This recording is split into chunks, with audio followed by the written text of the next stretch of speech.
welcome to episode 24 of the 706 podcast, the podcast where we discuss, argue, debate movies. As always, we are Tony, Connor, Kirk, and I'm your host today, Anthony, to discuss the 1971 film The Beguiled.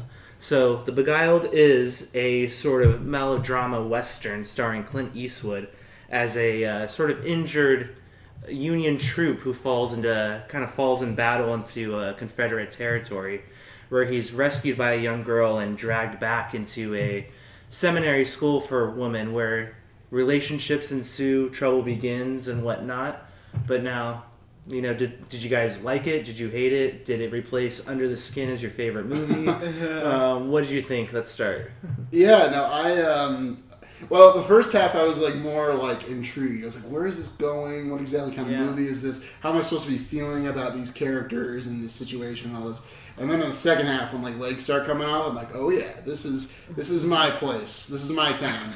But no, it has my favorite type of scene, the TV drama staple of the characters realizing they have to kill someone, which I was like, every time that happens, I'm like, oh yeah, this is my kind of movie. So I think the second half especially was just really satisfying drama that I really got into. Thought the characters were interesting. I love the actors. That Clint Eastwood did a great job. We can talk more about kind of the nitty-gritty later, but I had a very positive opinion of the movie. TV drama staple? Yes, this could be an episode of Mad Men. All right, I'd like to see that episode. Well, it's on the special editions. Maybe a two-parter. Christmas special. The reunion. I thought this was a pretty amazing movie. I was pretty invested in the cinematography. I thought the cinematography was really good throughout. That was one big takeaway. As for the story itself, I couldn't decide if it was good or I guess almost too melodramatic, exploitative, campy, trashy. I guess I was trying to decide. I'm still not sure. The characters are very interesting. We have a lot of complexity there. The themes are very interesting. But for the most part, it works because it's a very lurid, kind of confusing, kind of distressing experience. And that kind of fit the theme and the setting, which is about this. I was just looking at the movie again, and I found the word Southern Gothic used to describe the novel it's based on. By the way, you can definitely tell it's kind of based on a novel. I had that kind of impression. Well, I can talk more about that later. But yeah, it's sort of about repression and weird feelings, and sexuality is something kind of quite sinister and evil, an irresistible force, which I think is very good for drama. So overall, I thought it was a fascinating and really cool movie. Okay. I was not expecting that, I'll be honest. I was not expecting those two opinions. This movie really didn't feel like an Anthony movie to me. I mean, it had kind of the geopolitical or historical underpinnings of a Connor movie. It had the misogyny of a Tony movie, and it had the bad writing of a Kirk movie. So I didn't really understand it. I don't know. I hate to be a downer, but it didn't really connect with me. And maybe it's just a matter of my palate for movies, and I can't suffer melodrama too well. And being a social worker, you always, you're thinking of these, or prospective social worker, I think of these gender relations and what they say about our society, or what they fail to explicitly say. And this movie does plenty of that, unless we're seeing it as purely subversive. I don't know. I think it had just odd things that stand out to me. I think it had probably the worst soundtrack I've ever visualized or ever kind of paid attention to. It oscillated between what I think was a Trine 3 soundtrack, which is just this very campy fantasy isometric game with the flute, and it's like a Ren fair, and then it goes into these exorcist chimes, and then it goes into this organ, and it's just organ and harpsichord. I don't know, and then certain moments there's the lack of a soundtrack, or the lack of the score that's that's noticeable. And then also, some of the camera angles. I mean, some of them are cool, but so it's like this overindulgence in kind of Gonzo style, and I don't know. What do you mean, like this use of handheld at times, or the zooms? The zooms stand out to me. There's a lot of interesting angles as well. Yeah, right. Like the zooms are a thing that like they don't really do these days as much. Yeah, like in a modern movie, you don't see that except when like Tarantino does it, in which case he's like homaging movies from this period. It's very. It seems like almost in quotes. Yeah, but yeah, it very much puts it in its time. But yeah, I kind of enjoyed that. But a lot of shots of just people with their eyes lit up by this kind of sinister light. The sinister. Like when the finish. Oh, I'm sorry, Kirk. No, I mean, I was just gonna say. I mean, Anthony, you tore up True Romance because you thought it was like kind of like this teenager's dream of kind of having the girl and this ultra violence and having the girl as this trophy. And then this movie. I mean, if this isn't like a redneck's dream of what he wants in a take over a women's seminary where they're all fawning at him. It's kind of I can't reconcile that because you're always so conscious of these issues, but it seems like that there must be when I was watching, I'm like, I must be missing something. So tell me what I'm missing. I'm dying. Well, let's start with a few things. One, I don't think this movie's perfect. I didn't think actually even this many people, 2 out of 3. Would seem to be this interested or enjoy it was a test, wasn't it? I knew it. In response to the Anthony movie question, there was no French. There was no young. There was French. There was French. There you go. I'm wrong. No, that's it. Teaching French. Okay, well, there was no young woman in a beret smoking a cigarette. I do think the score is at times particularly bothersome. I think the Clint Eastwood sung songs that open and end the movie are particularly god awful. I really like them. I think they're really good. They're kind of weird. I was going to ask if that was him. That is him. Yeah. I do think at times the sort of harpsichord is of its element in terms of the setting of the movie. Yeah. I don't think at times it kind of works. I think it's a bit too on the nose for the melodrama, but again, I think it's just part of the time the movie is taking place in and the time it's actually shot.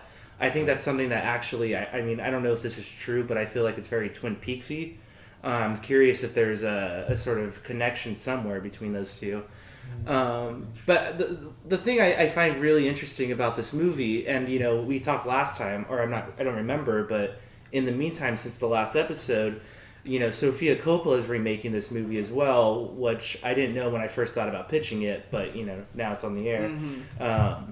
So I'm curious how she's going to handle it. But what I always thought was interesting with this movie is I always found the idea of the sort of sexuality as a sort of danger, as Connor was saying, is always on hand for, in a sense, whether the movie's about it or not, towards a woman, just because of the nature of war that we have in our minds.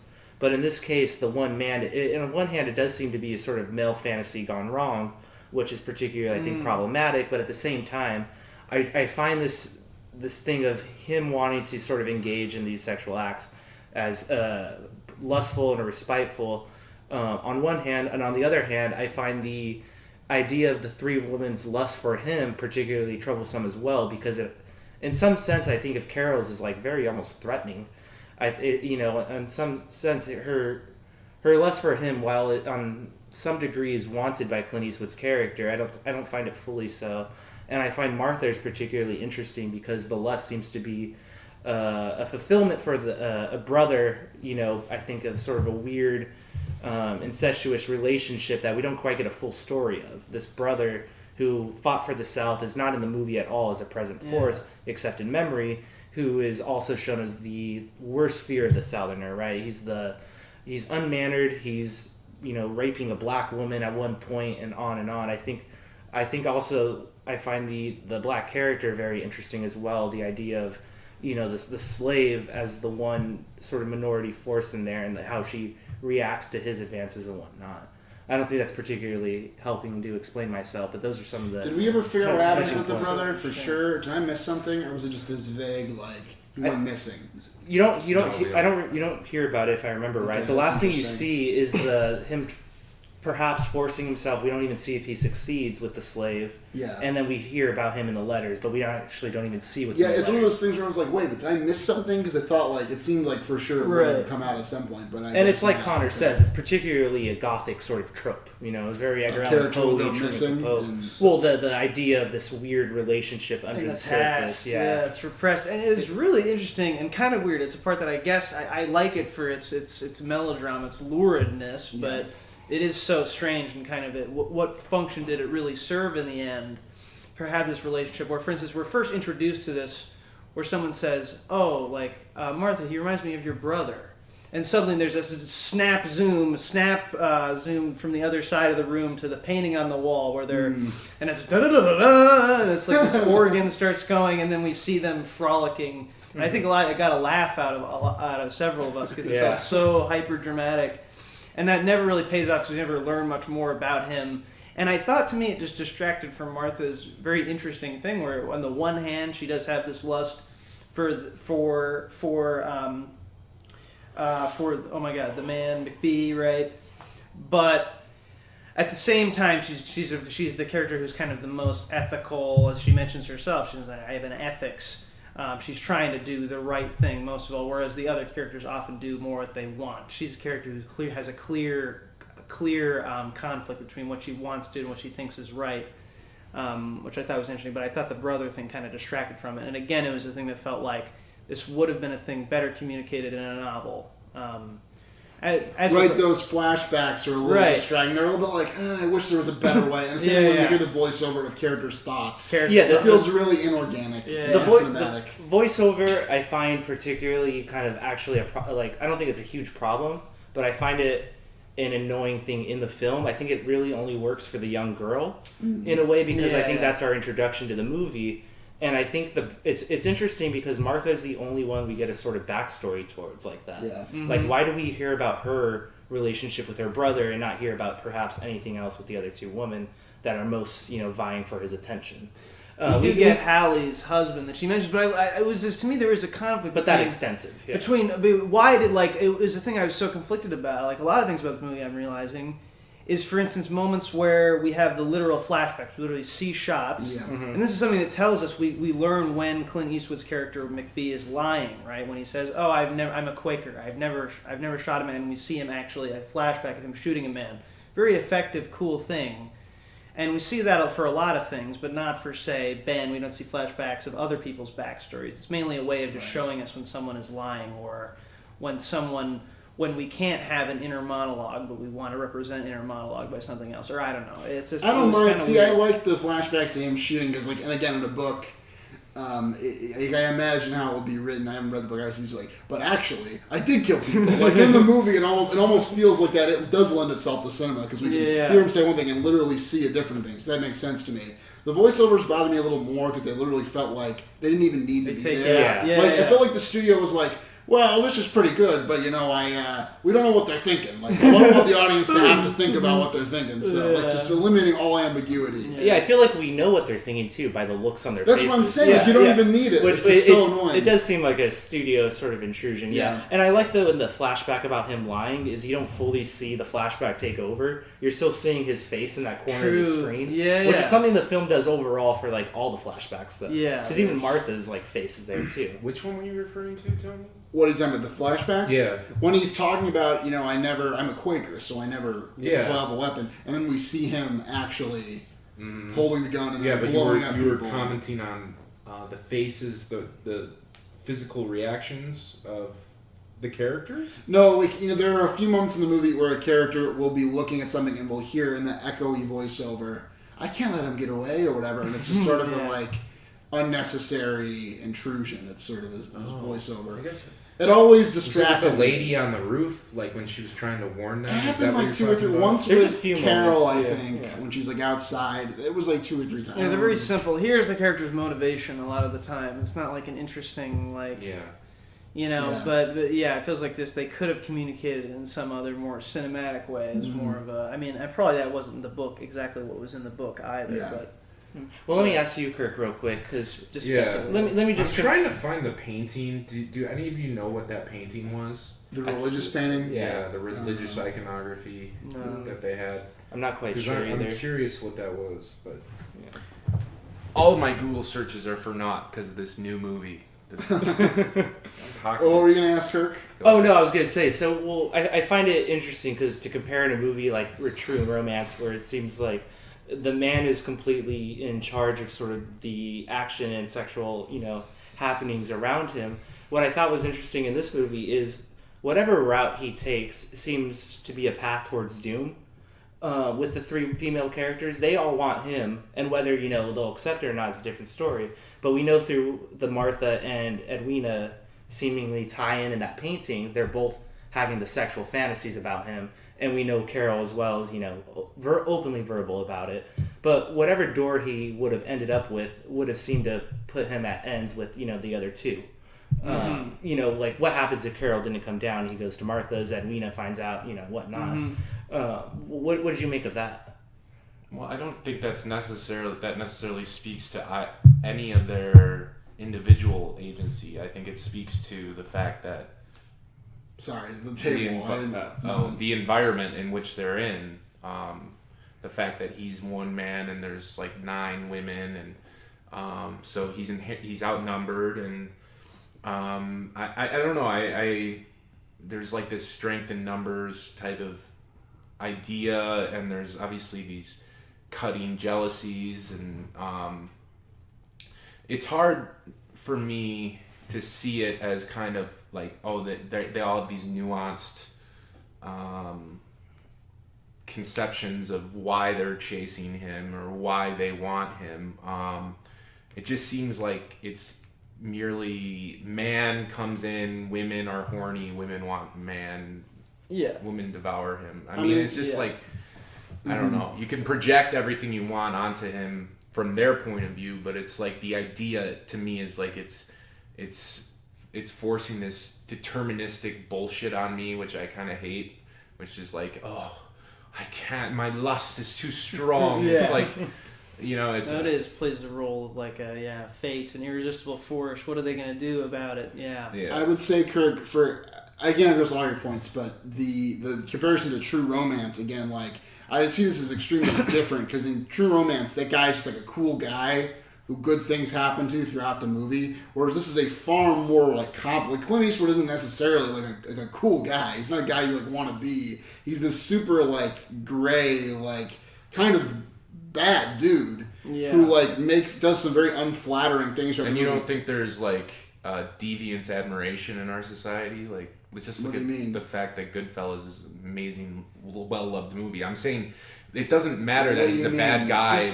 Just because he's a bad guy doesn't affect anybody's idealized version. That's outside the scope of the movie. Like, that's like not the movie's fault if some random sicko is going to be like, oh, he's awesome. Like, that doesn't like... Right, and I just want to say... It is inside the scope of the movie how they portray... But I'm saying they don't... I don't think they do. I don't think they portray... Oh, the general... Okay. I think that... And the idea is...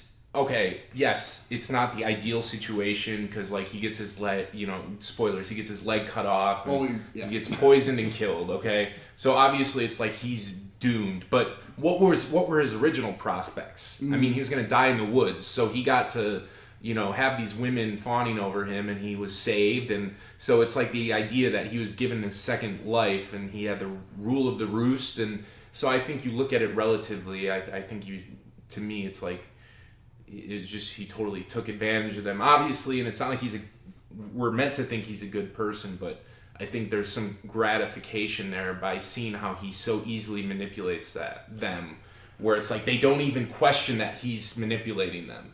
It's like not even a thing. It's like that's like true. She's like no one doubts the only thing is like Everina, what's her name? She's like, Edwina, that's what my dad said when he gives her some kind of line. But then she proceeds to say she loves him like later that day. So it's continues to love him to the end of it. It's like his powers of manipulation are so advanced, and maybe that speaks to like just like you said, Anthony. It's a period piece, but it takes place in a society that's drastically different from one we live in today. So it's almost like looking at something through someone else's. It's like watching a TV show that's been taped by somebody holding a camera away from the TV show. You all of that environment is infused, so it's like double refraction. Yeah. So that's what I think is like. It's like a more repressive time trying to depict an even more, and then when you have the novel aspect into it, a painted devil, which was in what year? It was like the 30s. Mm-hmm. So then that's like 60s. a fourth. 60s. Okay, Yeah, so then 66. that's a fourth level. So Well, where I do give it, but I think it's like unequivocal that this movie is like makes women look like complete dumbasses, in my opinion. Mm-hmm. Well, I find it interesting because I think on the surface I find Clint Eastwood manipulative, but I think from the very beginning of him being dragged in, he himself is the tool for all the women to complete a sort of need, from the young girl who sees a sort of interesting just male figure in her life first, to Martha, who's looking to use him to, in the beginning she says, well, now we have a farmhand, and then so we don't even know yet her own sexual interest in him, and then when she does get to that point, it's because she's interested in doing something again forbidden that's very sacrilegious to her religion. What was once her brother in an incestuous thing is now the enemy, despite what on the surface seems her ethics or her complete devotion. With Edwina, we find it interesting, or I find it interesting, because we hear from Carol that she's never touched a man. So it's this whole idea of something new and forbidden again to her. And with Carol, it seems to be a young girl on, we could say, the cusp of a traditional womanhood. What's interesting to me is when you see Carol's room briefly, she's playing with a toy. Yeah, and that's what causes the trouble. It seems to be her young girlhood that he's interrupting, and she drops the early in the toy. movie, like one of the first things that happens. What's the name of the youngest girl with the turtle? Who is this? Amy or whatever. First thing he does when Amy finds him says, "How old are you?" She says, "I'm 12. Yeah. And he gives her this long kiss and says, "Old enough for kisses." It's immediately this like super like off-putting. It sets the tone for everything that follows. Right. So I don't think he's ever put up as this like cool dude to emulate. I don't think he's a cool dude. I think definitely there's an element where the movie can be trying to. It totally is making it into this alluring, titillating idea of, with all these women who are, crazy, horny about the man, right? Wait, Tony, be honest. You don't find it worthy of emulation, his ability to manipulate women in the most honest fashion.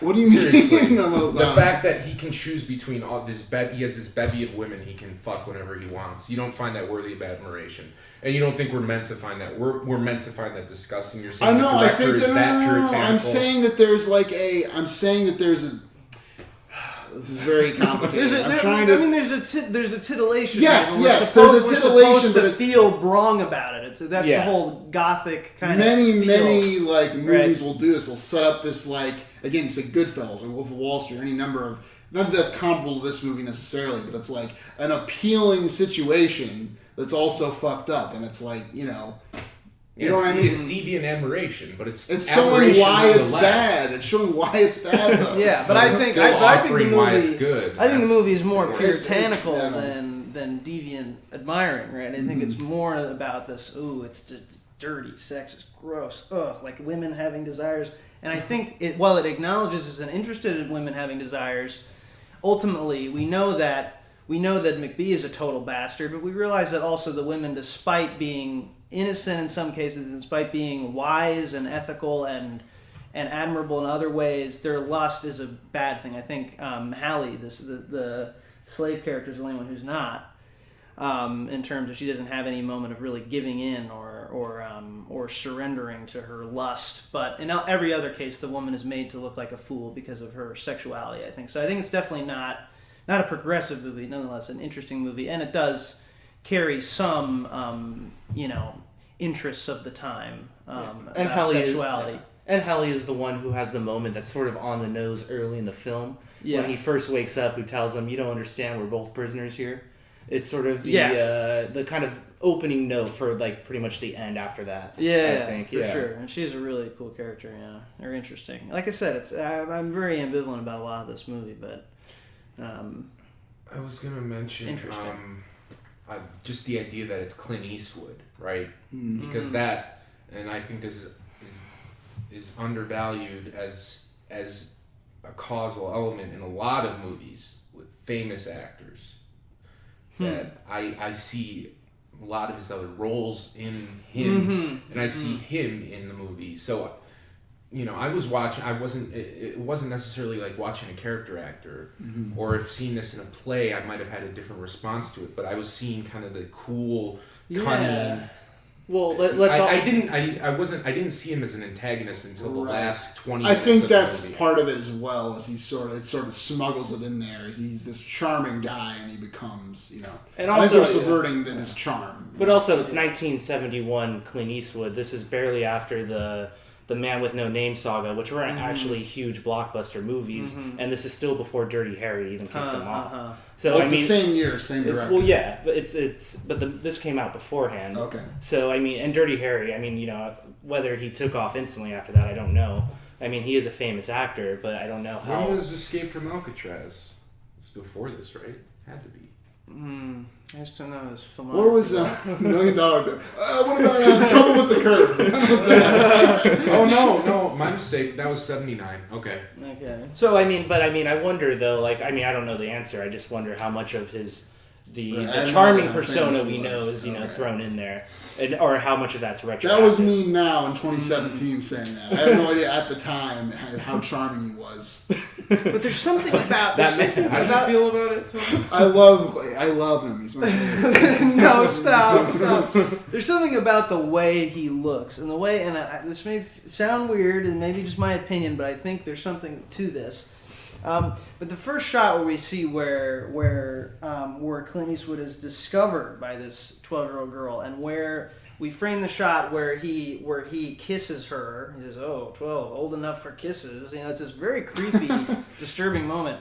But the whole time up to that, it's framed in such a way. They're framed like noir lovers who've united at the end or something like that. It has this kind of suggestion of glamorizing Clint Eastwood in that moment. I felt throughout his figure, although there was a lot of menace to him too throughout the movie. There's a lot of moments where he's framed, I think, and sort of shown cinematically. He's presented as kind of a hero, even though we know he's supposed to be the villain. So I think maybe that's just this ambivalence that makes it kind of uncomfortable. We don't know who to root for, who's good, and ultimately I think no one's good. No one's good in this movie. Right, that's another interesting thing is he's the Union soldier. They're the Confederacy. And they have a slave. So it's this sort of weird ambiguity. And you hear how they talk about the war, like God's on our side. Which is also fascinating to me, just like you always wonder how people on the losing side, how they talk about it at the time, and it is interesting. So. That was interesting. Yeah. But, okay, we're 28 minutes in. I don't know how close you are to voting. Well, did you have something else to bring up, Kirk? You look like I don't know. I don't know. I think it...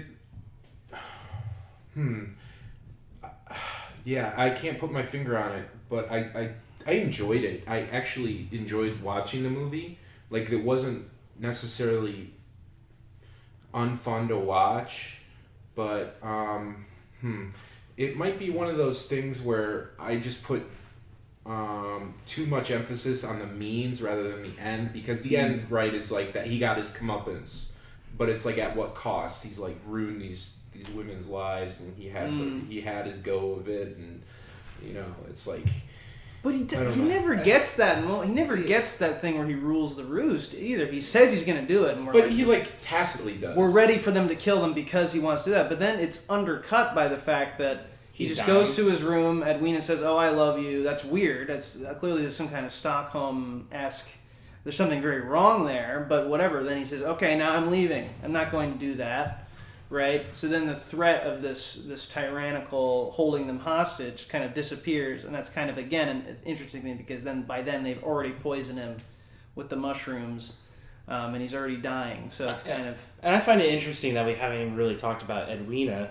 Because, I find it interesting because she seems to be, on one hand, the most, not necessarily likable, but the one closest to a sort of moral figure after we find out about Martha's thing, right? I think good, but not moral. I think. She pushes him down the stairs, which seems to be her pain. Yeah, I'm always curious at this point where he basically says we're getting married. Is that solely just and the his Curb way Your Enthusiasm thing actually comes in when she says that, which is very funny.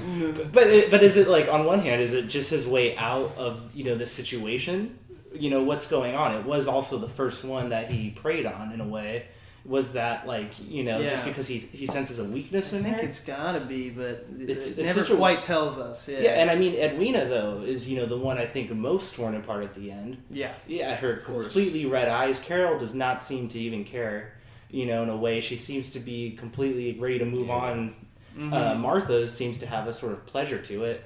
And what's the young girl's name? Amy? Mm-hmm. And Amy seems like she's moved on to a sort of next stage of her adolescent life. Yeah, and she's like a super villain. She's so proud of her It's poison mushrooms like because he killed Think the I girl. don't know how to peg out the good ones and the bad ones. It's a reminiscent smile of Toby and Sweeney Todd. No, the one thing that was weird about that was I wasn't clear on when she said, I think it was the mushrooms, and then she says again, I don't know how, isn't it like an open, don't they all know? Doesn't Edwina know at this point that they poisoned him? Isn't the cat kind of out of the bag?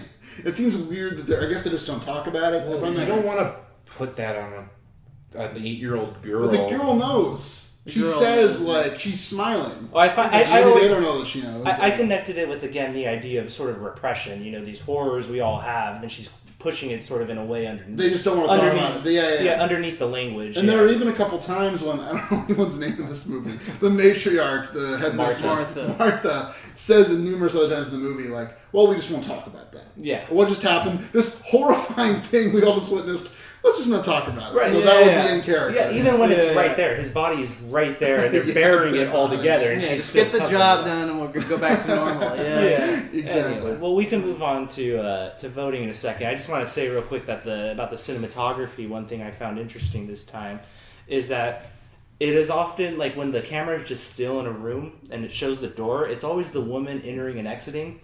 And the one time you see Clint Eastwood's character come and go is when he's choosing between the rooms.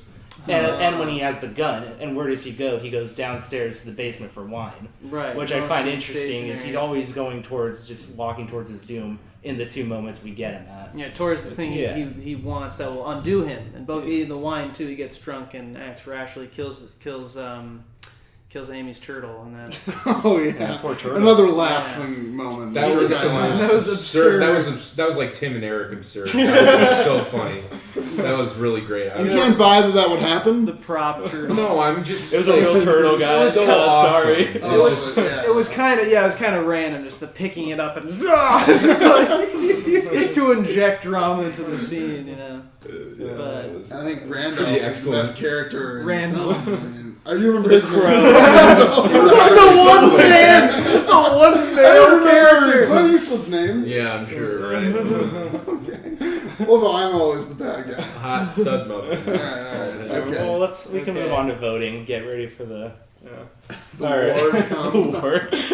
I mean, yeah, of course. Kirk. No, it's okay. I have a dead vote, but I'll vote no. I'm just gonna say the one thing I will give this movie is early on when he says, he's talking with Hallie, Yes. The slave, Hallie, and he says she's talking about white men, and he says, "Don't you mean all men?" So it's like this idea of how gender is the master status, and these women are, and you can look at that through a historical lens, how these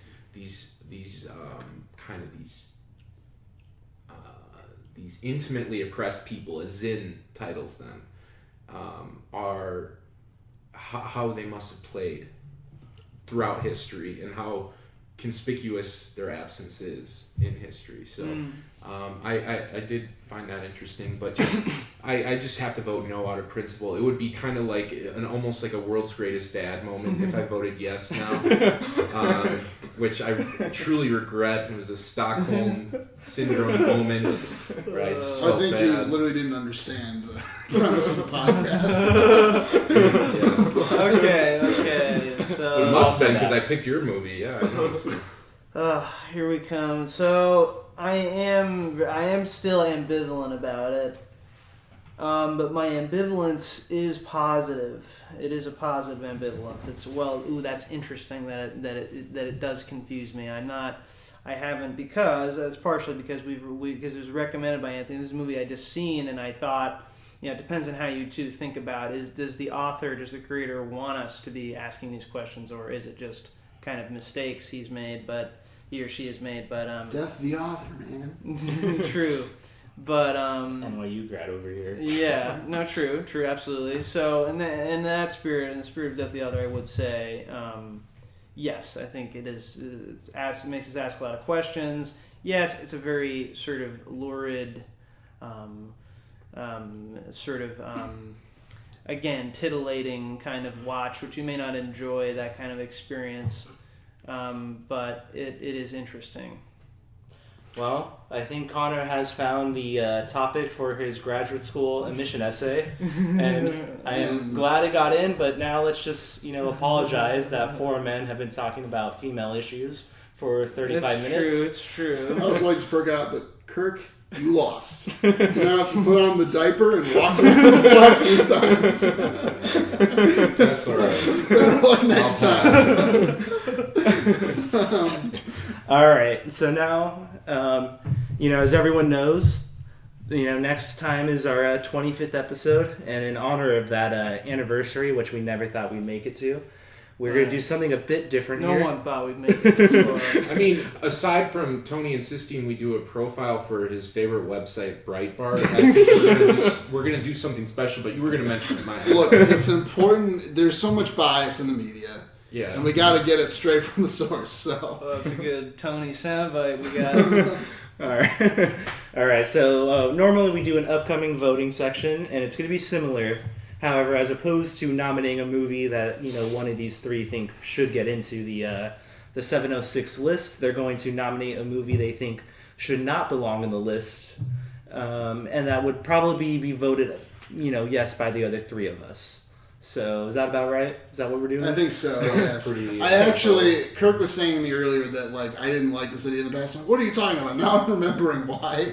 Because I don't like to be negative, despite what you may think. I don't like picking out something from high up and tearing it down necessarily. Interesting, because Tony has voted no most of all of us. You've never voted yes in any of my movies. You don't have the right to say that. That's probably true. I just wanted to say that's literally true. There can be negativity. But I will. I mean, it's fine. It's fine. Any press is good press. Yeah, it's true. I guess that is true these days. No, so I guess if there is a well-liked movie that I personally think, obviously the one they've heard me ramble about the most is Birdman, but I'm not going to talk about Birdman. I've said my piece. Another popular movie I really don't like is Ferris Bueller's Day Off. I don't like it a lot at all. So.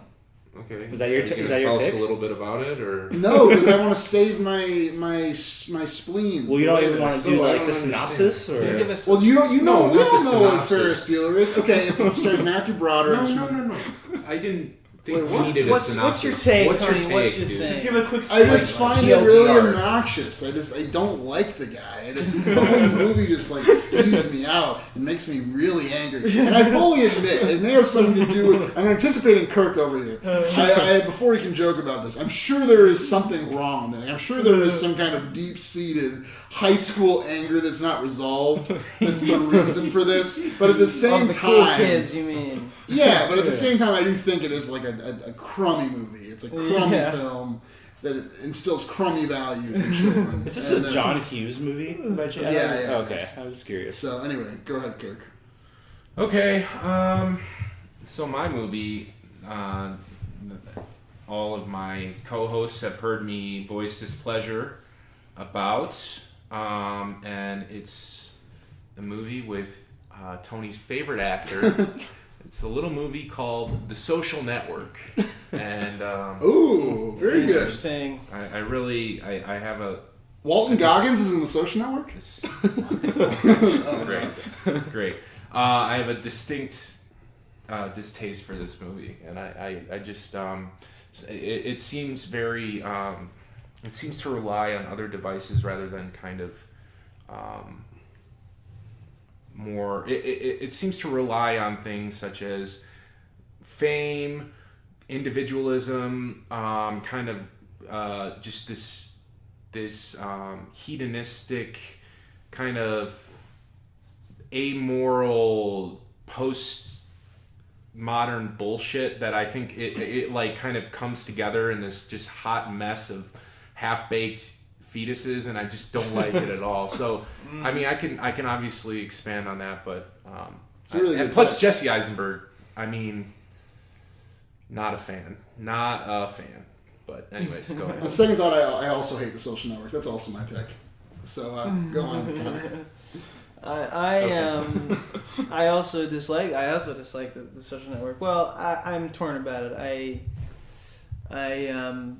I dislike it, but there are things I like about it too. Anyway, but okay, my pick, speaking of crummy values, is 2008's Gran Torino. Ooh. None other than Clint Eastwood. That's a shock. So I really do not like this movie, Gran Torino, mostly for the reason that, what is it about? Well, it's about an old man, a Korean War veteran, a racist, an old-fashioned kind of guy, and he's bitter because he's lost his wife and he only has his dog. Of course he's bitter. Of course he would be a racist. It just has to be that way. And of course, when a man, it's so generous of him, when finally he does encounter Asian kids that live in his poor neighborhood, now sort of being taken over in an totally unfair way by immigrants from Southeast Asia. Now he's generously opened his heart by being even at all nice to them and not calling them slurs. Actually, no. In fact, he does call them slurs. But really, that's a good thing, because you're supposed to call people slurs because that's how they have to earn their way into the United States society.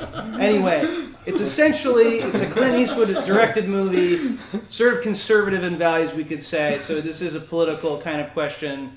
It's essentially a movie that wants to redeem the older generation for its racism, which I see what it's trying to say, but I'm not buying it at all. So I have a lot to say about it.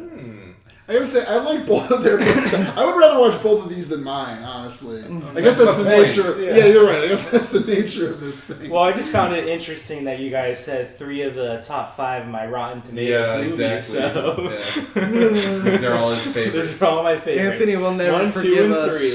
3. Okay, well, do you guys want to do counter argument or rebuttals? A rebuttal could be interesting because I really do. That's the best movie ever. Okay. I guess like. Oh, wait. Also, say honestly though, if you actually like or dislike the movie. No. I was joking because obviously I wanted to pick his. Yeah. That was my joke. No, Okay, Social Network I think is legitimately great, which could be good for discussion. Gran Torino I haven't seen, but I've heard Connor complain about it in the past. Yeah, it's the one movie, well-acclaimed movie that I complain about. I'm not used to doing this, like arguing for a movie I don't like. It's kind of weird. I just think not like. I guess mine could be interesting. Mine could have good discussion because I assume you guys will. I assume Anthony. I assume you'll like it. I assume this is an Anthony movie. That's just a gut feeling I have. But I think it helped instill the values that you have today. Still bullying Tony and calling him a nerd. Stealing cars. Yeah. No, but that's all. I don't really have an argument for it, but go on, Kirk. Or whoever, I don't know. You go ahead, Connor. I get to choose because I'm the least recent. Oh, is that what? Okay. Well, I did not exercise that right earlier. So sure, I do like Ferris Bueller. Social Network. My story with it, as I said, I remember being very freaked out and hating it because it offended me, sort of as this idea of like, oh, Mark Zuckerberg's cool because he goes to parties and like, I was just like, I just kind of didn't get it. I didn't kind of. So it's literally my thing. Pretty much. So that was my feeling. Then after actually watching, I see it's a kind of it's a fun and interesting movie, and it's not just in praise of him. And I thought it was interesting though. What is it? Who's the writer? Sorkin. The Sorkinisms were interesting. It's very stylized, seeming very unnatural, but I like that he applied that to a modern myth, a modern story. I thought that was pretty cool.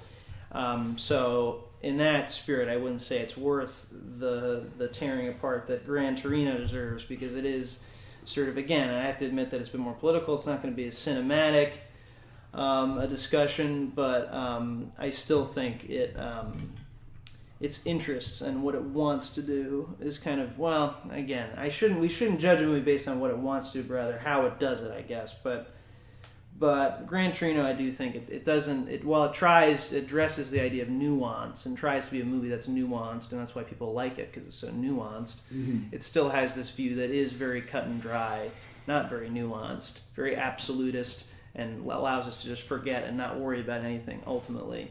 I'll say that I'm sorry, I cut you off. And there's a lot of like little moments that I hate that are just kind of little personal moments that maybe people wouldn't get why I hate them. Maybe it's because in a movie I already hate, but. Yeah. No, I said that of the 3 movies, I haven't seen yours, so like I don't know firsthand. But yeah. Yours sounds the most like evil. So that you can only argue that it's evil. Nothing is evil really, but you can argue that it's bad, morally bad, because it has a problematic political social message, which I don't think the movie. I don't think this message is so awful. The point of view that it has is so awful. It's mainly just the fact that it's a movie that argues it in a very facile and annoying way. Well, it sounds like another movie I love, Insidious, in that sense. How many times have you seen this movie? 3 times. Wow. Okay. Did you hate it on the first one, or did you like it? I didn't really like it, and then I hated it second time. Hated it more. Now you loathe it. Okay. Yeah, I mean, like I said, I don't mean to sound so. I mean, this is just one of the few movies that I do feel strongly about. But all right, Kirk. Let me just make sure that's right. So Tony, your movie was called, it was like kind of a biopic, earlier in your life. Harry and Luce will pay off, something like that. I didn't understand it completely. Something about a little lasciviousness. And then Connors was about a roommate spat inspired by like kind of an Anthony, it was like a Godard movie. It's called Why Is There Urine in My San Pellegrino? That's what I got from it. But anyways, on to the point at hand, the matter at hand. Ferris Bueller's Day Off, what's wrong with you, dude? What's wrong with you? It's like a Rorschach test and you don't like it? You know what that means? You go into prison and you say you don't like Ferris Bueller's Day Off. You better counter that by saying you raped 20 kids, or else you're gonna go down, man. You're gonna be buried under the jail, because that's the worst offense. Okay. So no, Ferris Bueller's Day Off is iconic. It's iconic. Yeah. I think you're just being a contrarian, and you should stop hating on these artists trying to hone their craft. And I think he's holding over some resentment from the fact that Broderick was in his Manchester by the Sea, and he didn't understand why. And so, or the fact that he killed a guy and never got any punishment for it. Those are the two with his car. Yeah. In Ireland. So. Oh, okay. Well, Mr. Casey Affleck here. All right. Well, let's go, Kirk. Mr. Louis C.K. Casey Affleck over here. Well, as long as it's a dick, it doesn't matter. Never mind. That's for the readers, or not the readers, the listeners to go. For those who read the up transcript instead of listening. Yeah, exactly. The MPAA. And Gran Torino, I gotta say, I liked it back when I saw it. I've probably seen it twice or 3 times. When did it come out? Like 2004, 2005? 2008. Oh, wow. It's older than that. Okay. I had a more facile morality back then, or maybe I was a little bit more, it was harder to tolerate nuance. Especially on racial issues. And I do think there's a lot of caricaturization in the movie that is not ultimately like I said about the Beguiled. I don't think the end justifies the means. It's kind of like you're a dumb fucking slant eye, but you know what? I'm gonna save you because I'm better than you. So that's the I'm gonna cut that out of context. That's sort of what I mean. It's kind of like the white savior, okay. Yeah.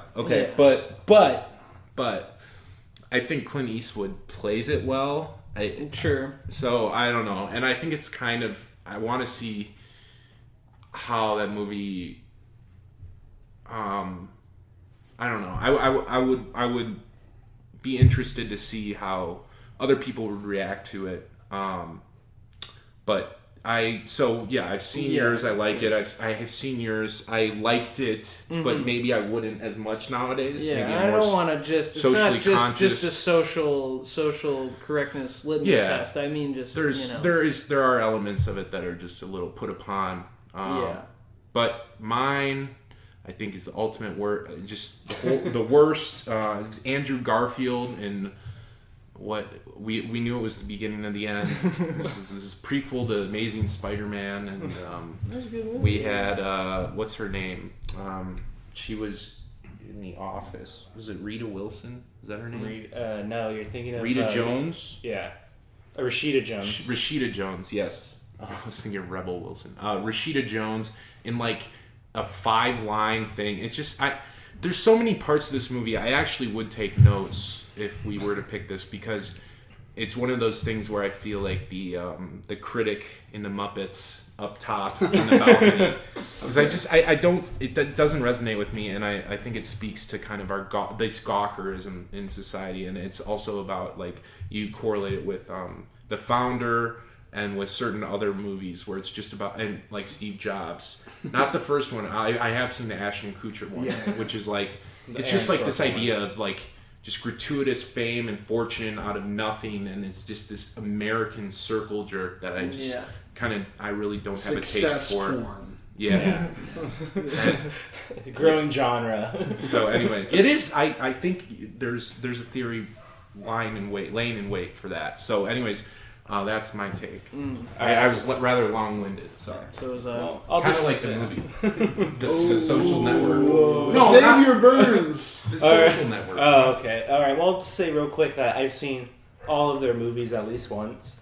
I've heard a few of their complaints about these movies, in passing here and there over the past few months.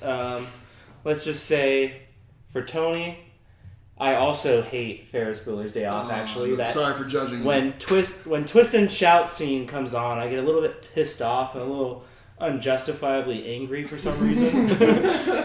Gran Torino, I haven't seen just like Kirk since it came out. I think I saw it with my dad actually, and really honestly have like no opinion of it that I can think of at the time right now. And the Social Network, if we were to do that one, I would say just be like an old-fashioned Super Smash Brothers match, team battle. I would be on Tony's side for that one, which could be fun. So I'm going to say I'm going to eliminate Tony right now. Okay. I'm kind of relieved. He himself. He doesn't have to watch Ferris Bueller. I can be beating up on... Oh, wait, no. It's complicated. So you said you wanted to beat up on... Well, I'd be beating up on you because I would champion you. I already decided how I feel. But all right. Well, I'll just say the move over Armin White because Kirk is hosting the next episode of the Social Network. Does Armin White not like it? Cool. I don't know. He's a contrarian. Wait, now I have to watch that. I love the Social Network actually. And Andrew Garfield, I think, was amazing. So. Connor will definitely like it as well. Okay, no, Love it. I like Fincher. Actually, I love Fincher, and I like Sorkin. So I have my work cut out for me. But I think Connor has a little bit, and I think he'll try to balance it out because this is like. He'll try to help me a little bit because I'm a little under. We may introduce a call a friend next week. You're an underdog. Tag team. And like a certain recent underdog, I think you might triumph. You may overcome adversity. All right, guys. Elizabeth Moore, thank you so much. That's who you meant. I know. I know. Yeah. All right, head to the user poll online and pick which side you think will win next time. Whoever wins, we lose.